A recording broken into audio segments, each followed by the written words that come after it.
BNP chairperson Khaleda জিয়ার চিকিৎসা চলছে রাজধানীর এভারকেয়ার হাসপাতালে। তার শারীরিক অবস্থার সবশেষ খবর জানাতে সরাসরি যুক্ত হচ্ছেন সহকর্মী হাসান আল মাহমুদ। হাসান, এভারকেয়ার হাসপাতালের সামনে রয়েছেন আপনি। খালেদা জিয়ার সবশেষ স্বাস্থ্য পরিস্থিতি সম্পর্কে কি বলছেন চিকিৎসকরা, আমাদেরকে জানাবেন।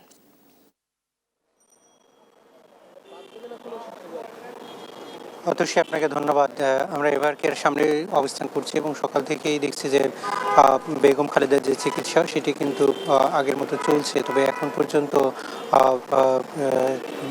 আনুষ্ঠানিক যে বিবৃতি সেটি কিন্তু কোনোভাবেই দেওয়া হয়নি এবং গতকালকে সবশেষ তার ব্যক্তিগত চিকিৎসক AZM জাহিদ যেটি বলছিলেন যে এখন তিনি মোটামুটি চিকিৎসা নিতে পারছেন।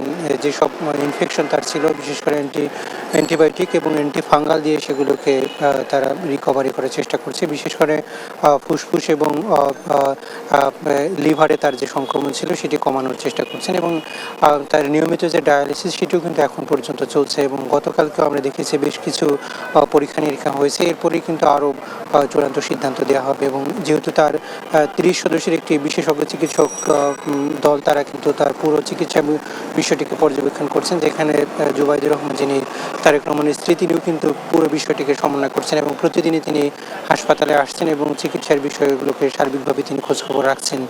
এবং এখন পর্যন্ত যেটি সবশেষ আপডেট হচ্ছে যে তিনি চিকিৎসা নিতে পারছেন, তবে তাকে দেশের বাইরে নেওয়ার যে প্রক্রিয়া সেটি কিন্তু এখন পর্যন্ত চিকিৎসকরা শুরু করেনি এবং তারা স্পষ্ট জানিয়ে দিয়েছেন যে কোনোভাবে আসলে এই মুহূর্তে তাকে দেশের বাইরে নেওয়া হচ্ছে না, যেহেতু 25 তারিখে বিএনপির ভারপ্রাপ্ত চেয়ারম্যান তারেক রহমান তিনি দেশে ফিরছেন, ফলে তাকে আর এই মুহূর্তে দেশের বাইরে নেবার আসলে কোনো প্রক্রিয়া শুরু করা হচ্ছে না। যদিও কয়েকদিন আগেও কিন্তু তাকে দেশের বাইরে নেবার জন্য তোড়জোড় করা হয়েছে, এর জন্য যে এয়ার অ্যাম্বুলেন্স সেটিও কিন্তু নিয়ে আসার ব্যবস্থা করা হয়েছিল। তবে শেষ মুহূর্তে তার শারীরিক অবস্থার কিছুটা অবনতি হলে তখন সেই সিদ্ধান্ত থেকে সরে আসে বিএনপি এবং তার চিকিৎসক দল। পরবর্তীতে এখন পর্যন্ত আসলে তাকে আর দেশের বাইরে নেবার যে প্রক্রিয়া সেটি শুরু হচ্ছে না। যদিও তার যেহেতু আর্থ্রাইটিস সহ অনেকগুলো রোগে তিনি এখন পর্যন্ত ভুগছেন, সেগুলো কিন্তু সার্বিকভাবে চিকিৎসকরা পর্যবেক্ষণ করছেন, নিয়মিত চিকিৎসা দিচ্ছেন এবং খুব দ্রুতই তিনি আরও কিছুটা উন্নতি করবেন শারীরিক অবস্থায়, সেটি কিন্তু